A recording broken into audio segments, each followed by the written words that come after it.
안녕하세요. 치과 아저씨입니다. 100K 돌파를 힘겨워하고 있는 비트코인은 잠시 숨고르기를 마치고 다시 상승 구조를 잘 형성해 가고 있습니다. 이번 주에는 다시 한번 100K에 도전하는 모습을 보여줄 것으로 기대되는 가운데 경제 지표 중 가장 중요한 고용 지표 발표를 앞두고 있어 고용 관련된 내용들을 주의할 필요가 있겠습니다.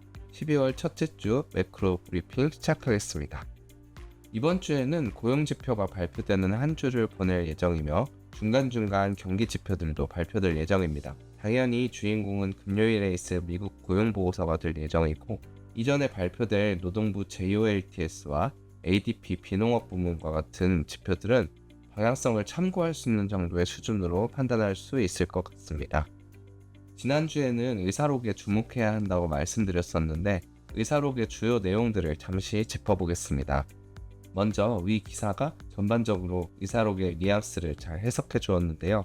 현재 미국의 경제가 튼튼하다는 데에는 이견이 없었던 것으로 보입니다. 이것이 중요한 전제 조건이 되어 주었고 한동안 시장을 지배했었던 경기 침체 키워드를 조금 배제하며 금리 인하를 논할 수 있게 되었습니다. 때문에 금리 인하 속도에 대한 의견이 많이 갈렸던 것으로 판단됩니다. 이건 사실 대단히 새로운 이야기는 아닙니다. 종종 보여드렸던 9월 FOMC에서 발표된 점도표인데 보시면 연내 최종 금리를 예상하는 수준이 빨간 박스인 경우와 파란 박스인 경우로 반반 나뉩니다. 빨간 박스대로면 연내 추가 금리 인하가 없는 것이고 파란 박스대로면 12월에 25bp 인하를 한 번 더 하게 되는 것입니다. 이렇듯 위원들의 의견이 대립되었던 것은 꽤 시간이 지난 이슈입니다. 의사록은 원문이 영어로 모두 공개되는데 네이버 프리미엄 콘텐츠 저희 채널에 업로드한 이번 매크로 위클리에서는 해당 내용을 전부 다 살펴보고 세부적인 내용들을 정리해 보았습니다. 먼저 미국 경제는 현재 강력하며 앞으로 경기가 위축될 가능성이 낮다는 부분에 대해서는 대부분의 연준 위원들이 동의하였습니다. 추가로 연준 위원들은 최근 금리 인하가 지속되고 있음에도 국채금리가 이를 반영하지 못하고 지속적으로 높았던 부분을 위와 같이 미국 경제가 강력하기 때문으로 파악하고 있었습니다. 4번과 5번이 서로 조금 상반되는 내용으로 해석될 수도 있겠습니다. 결국 현재 금리 수준이 중립금리 수준이 아니라는 것은 명확하고 따라서 금리 인하가 필요한 상황임은 모두 인지하고 있으나 금리 인하의 속도가 너무 빠르거나 늦어서 고용지표, 물가지표가 망가지는 일은 없어야 한다는 것입니다. 때문에 금리 인하라는 큰 방향성 속에서 고용지표가 급격히 위축되거나 물가지표가 급격히 상승하는 경향을 보인다면 연준의 통화정책에는 드라마틱한 경로 변경이 있을 수 있다는 이야기입니다.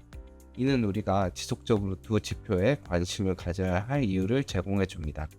연준의 입장은 명확히 확인되었고 때문에 이번 주 고용지표가 예상치를 벗어난 움직임을 보여준다면 시장에 어느 정도 안 좋은 영향을 줄 수 있습니다. 앞으로는 한동안 고용지표의 급격한 위축은 시장에 안 좋은 영향을 줄 것으로 생각되며 비슷한 수준으로 유지되는 것이 가장 안정적일 것으로 생각되고 비농업 고용지수를 긴 시계열로 놓고 볼 때 아직 조금 더 고용이 좋아지는 방향은 시장에 긍정적인 영향을 줄 것으로 생각됩니다. 대부분의 주요 지표들은 월간 혹은 분기 단위로 발표되는데 고용지표인 실업수당 청구 건수는 주간 단위로 발표됩니다. 최근 실업수당 청구 건수를 살펴볼 때 추세적인 하락, 즉 고용 강세가 지속되고 있는 바 아직까지 고용이 크게 둔화될 것 같지는 않은 모습입니다. 고용 지표는 추세가 중요한데 10월부터 이어진 추세가 계속 이어지고 있고 또한 올해 이전의 수치들과 비교할 때에도 강한 고용 수준이 유지되고 있기 때문입니다. 약 2주 정도 남은 12월 FOMC 금리 결정 예상은 다음과 같고 고용지표 흐름에 따라 금리 인하에 대한 기대감이 어떻게 움직이는지 확인해 보는 것 역시 시장의 심리를 파악하는 데 중요할 것으로 생각됩니다. 고용이 괜찮은 상황에서 금리 인하에 대한 확률이 줄어든다면 시장은 물가지표를 아직 중요하게 판단하고 있다는 것이고 반대로 별 변화가 없다면 시장은 물가지표에 대한 중요도를 많이 내려놓았다고도 생각해 볼 수 있습니다.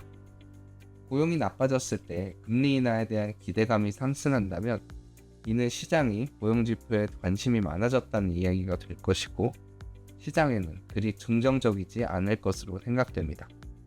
매크로가 시장을 관통할 때 고용지표를 발표하는 한 주에는 특징적으로 금요일 고용보고서까지 확인한 뒤에 주로 움직임이 나오고 이전의 고용 지표들은 숨고르기를 하는 모습을 보일 때가 많습니다.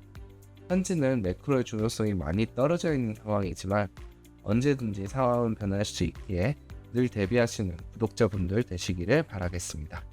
12월 첫째 주 매크로 브리핑 마치겠습니다. 감사합니다.